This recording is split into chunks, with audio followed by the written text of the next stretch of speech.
Amigos, boa tarde aí, boa noite ou bom dia para quem vai assistir esse vídeo amanhã, de manhã. Sou o Gabriel Sorriso, sou um missionário brasileiro, atualmente estamos na Europa, mais precisamente em Portugal, e gostaria de trazer uma breve reflexão para que você possa estar se alimentando aí da palavra de Deus. O objetivo desse vídeo não é trazer um vídeo com muitos cortes, até mesmo porque fica difícil, né, ficar editando todo dia, mas trazer uma palavra breve, uma reflexão para que você possa estar se alimentando diariamente da palavra de Deus. A reflexão que eu gostaria de trazer hoje, eu já até preguei essa palavra na minha igreja sobre esse tema, e é um tema que eu acho que é muito importante na vida de qualquer pessoa, seja ela cristã ou não. É um tema muito pertinente, né? Esse tema é referente à paternidade.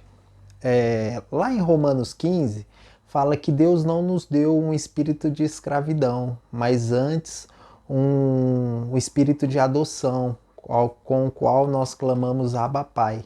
Então, lá em Romanos 15, Paulo ele prega aos romanos, né? Ali ele escreveu aos romanos.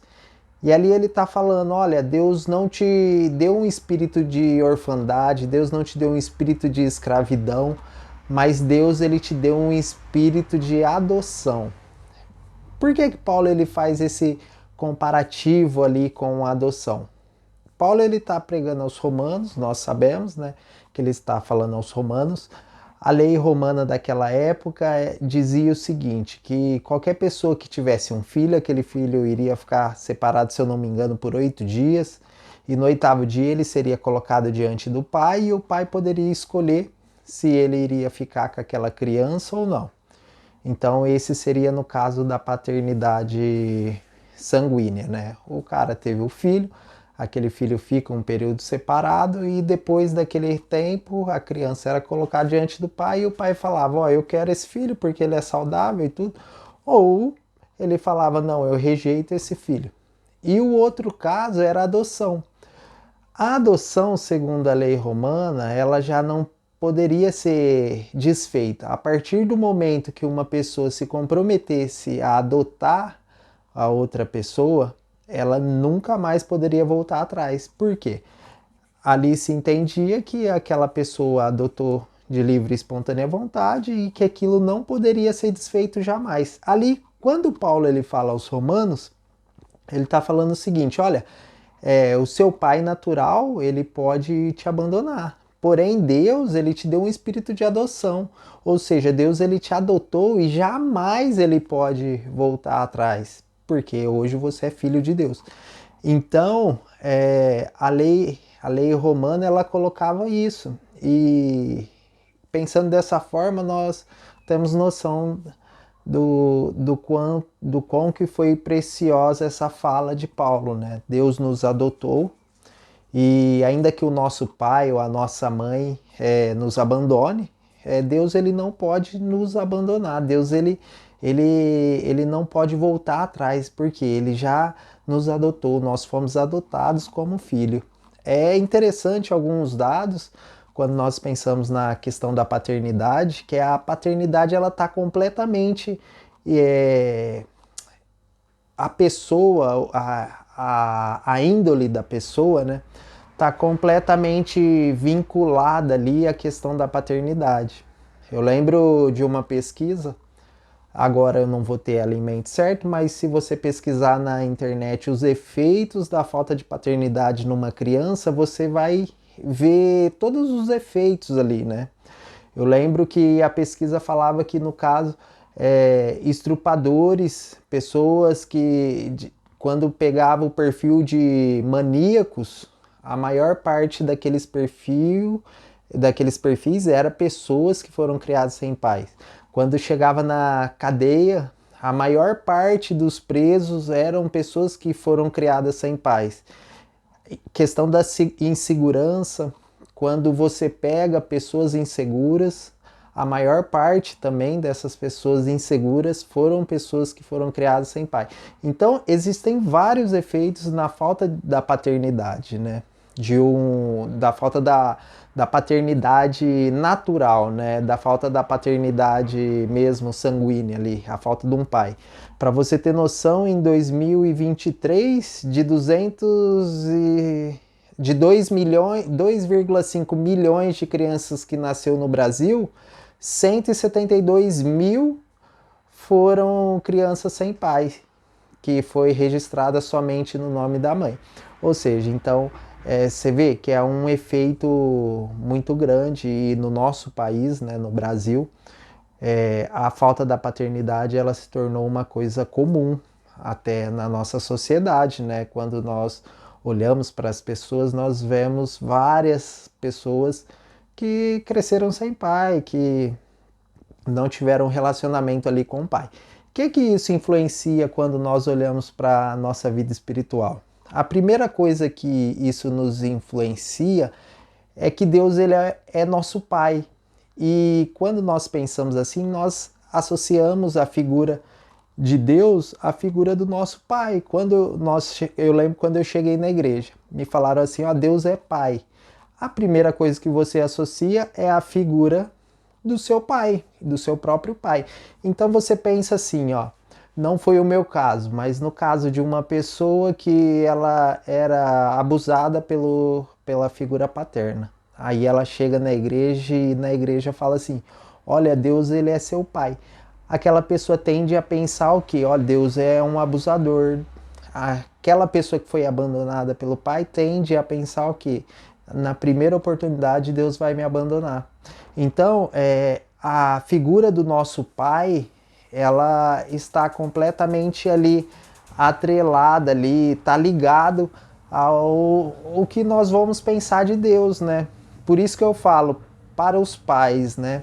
Eu costumo falar que é extremamente importante o relacionamento do pai com o filho, porque você que é pai, o seu filho, quando ele ouvir falar que Deus ele é pai, ele vai pensar em você. Então, se você foi um pai bondoso, se você foi um pai digno ali, né? Se você foi um pai exemplar, ele vai falar assim, nossa, Deus ele é exemplar. Agora, se você foi um pai meia boca, se você foi um pai ausente, ele vai pensar, Deus é ausente. Então, a primeira coisa que nós temos que pensar quando tratamos desse tema na igreja é que Deus ele é um pai, mas Deus ele não é um pai como o nosso pai. Por quê? Primeira coisa, o nosso pai ele é falho, nosso pai genético, ele é falho. Por quê? As pessoas são falhas, né? As pessoas convivem com vários dilemas. Eu imagino assim como eu tenho meus desafios, o meu pai tinha os desafios dele e muitas vezes é difícil você dar aquilo que você não recebeu. Então nós temos que ter essa consciência que o nosso pai ele é falho, porém Deus ele é perfeito. Então Deus ele é um pai e ele não é um pai como o nosso pai. Por quê? Quando nós pensamos que Deus ele é um pai como o nosso pai, nós limitamos Deus e nós colocamos uma barreira naquilo que Deus pode fazer nas nossas vidas. Por quê? Nós achamos que Deus ele pode só ir até determinado ponto. Achamos Deus ele não vai me dar isso porque o meu pai nunca me deu e não sei o que lá. Deus ele não pode me dar carinho porque eu nunca recebi carinho do meu pai. Então, a primeira coisa, você precisa tirar a figura do teu pai genético quando se refere ao teu pai espiritual. Deus ele é um pai perfeito, Deus ele é perfeito em todas as coisas. Deus ele se revela através da Bíblia como um pai bondoso, como um pai amoroso, um pai cuidadoso. Então, nós temos que ter essa consciência. Deus ele é meu pai, mas ele não é o pai igual ao meu pai. Deus ele é perfeito. Então, esses pensamentos nós temos que ter bem claro na nossa mente, sabe? Nós vemos durante o dia a dia, durante a nossa vida, pessoas que sem nenhuma noção da paternidade de Deus. Quando Deus ele se apresenta ali, quando Jesus ele se apresenta ali no Novo Testamento, nós vemos o esforço de Deus, de Jesus, para apresentar Deus como um pai. Por quê? No Novo Testamento nós vemos que até no Novo Testamento o povo tinha muito temor assim quando se falava de Deus. E o povo, por mais que tinha esse respeito, eles não viam Deus como um pai. No Novo Testamento, nós vemos através da parábola do filho pródigo e através de várias outras passagens no próprio diálogo de Jesus com o Pai, ele está sempre falando Pai, né? Então, ali na parábola do filho pródigo, nós vemos Jesus apresentando Deus como um Pai para um povo que tinha muito temor até de falar o nome de Deus. Para você ter noção, quando ia se fazer uma cópia da Bíblia, se escrever o Pentateuco ali e tudo mais, quando chegava na palavra que referia o nome de Deus ali, eles paravam de escrever, catavam uma pena virgem, escrevia o nome de Deus ali e depois descartava aquela pena e continuava escrevendo com a outra. Então, todas as vezes que eles fossem escrever o nome de Deus, eles pegavam uma pena nova ali para escrever aquilo, ou uma caneta ali, um objeto novo. Então, para você ver o tamanho do temor que aquele povo tinha em relação ao nome de Deus. E aí, quando Jesus ele se apresenta no Novo Testamento, ele começa a apresentar Deus como um pai. E ali nós vemos que Deus ele é um pai bondoso, ele é um pai amoroso. Então, não fique triste se porventura você não teve uma figura paterna tão ativa e presente na tua vida, saiba que assim como a Bíblia também não conta a história de Abraão, não fala em detalhes como que era o relacionamento de Abraão com o pai dele, mas mostra como que foi o relacionamento de Abraão com Deus e Abraão se tornou o pai da fé. Então, ainda que você não tenha recebido do teu pai todo o carinho, a atenção, ainda que você não tenha recebido essas coisas do teu pai, Deus ele te capacita para que você possa passar ao seu filho e passar às pessoas com quem você convive. Por quê? Porque pode começar em você. Então, ainda que você tenha tido alguma, como que eu posso dizer, alguma má formação aí na paternidade natural na tua vida aí, Deus ele pode suprir isso e ele pode fazer você superabundar nessa área aí através na vida do teu filho, da tua filha. Por quê? Porque aquilo que você não recebeu, Deus te capacita e você já recebeu através do teu pai adotivo, do teu Abba.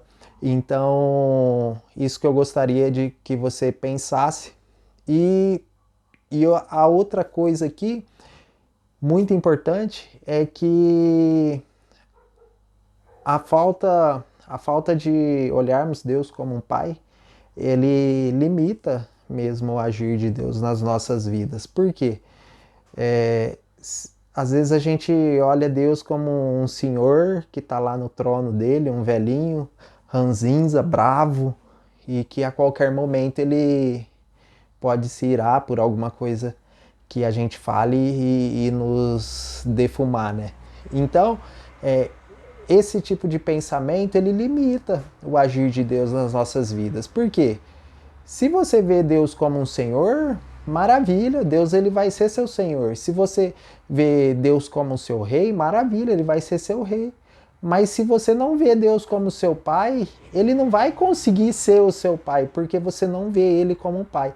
Então você precisa enxergar Deus como um pai, porque a falta de você enxergar Deus como um pai pode limitar aquilo que Deus pode fazer na tua vida. Então existem milagres, existem conquistas na tua vida, existem coisas que você só vai ter a partir do momento em que você olhar para Deus e você conseguir enxergar ele como um pai.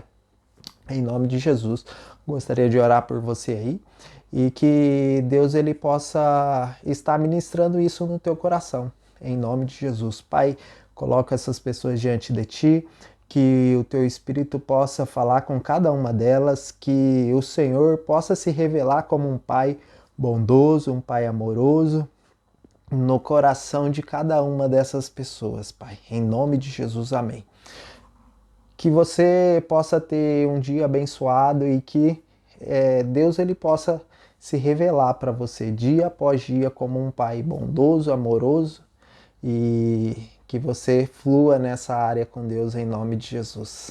Amém.